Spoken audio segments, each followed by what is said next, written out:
allegedly David's grass was too high. So the city came out to mow his grass, and he came out and told them to get off of his property.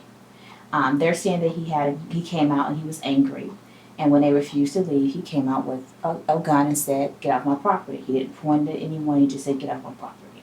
It was then that the manager of the lawn care service called a city employee and said that this gentleman told me to get off his property. He would not allow us to mow the yard.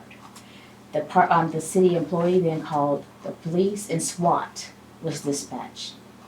Less than 8 minutes later.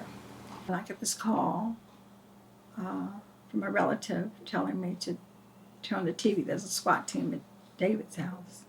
I can't believe my ears. A SWAT team? And I called the police department and to assure that what I'm seeing is the right address. SWAT arrived, geared up, as they say, and decided they wanted to go and speak with David. That's what they say.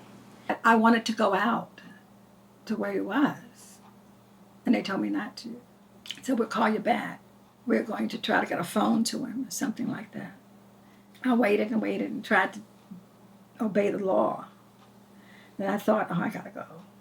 Call a friend, come get me, please. And we drove over. So in order to speak with, they tried to get through the front door, but David was a hoarder, and you could not get through the door or the windows. So then they decided the team of 8, who were geared up with their semi-automatic and automatic weapons, essentially had to jump a fence of his to get to his back door. Right at the curb to turn into the neighborhood, and I get this call. And he asked me where was I. He wanted to come to where I was. I said, well, I'm turning into the neighborhood. He says, don't. He says, everything's blocked off. You can't get in. They finally got David to come out, or they saw David. Somebody yelled, "Rifle, rifle, rifle," and they shot David and killed him when he was standing in the doorway. So we pulled over to a Wilco service station across from the firehouse, and I sat, and 2 guys came out, and they introduced themselves, and they told me that my brother was dead. And I'm like, how do you know he's dead?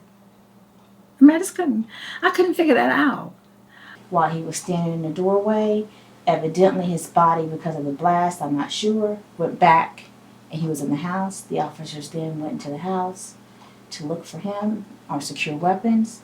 They drug his body out of the house, and he lied there on the grass, face up dead. They didn't even cover his body up.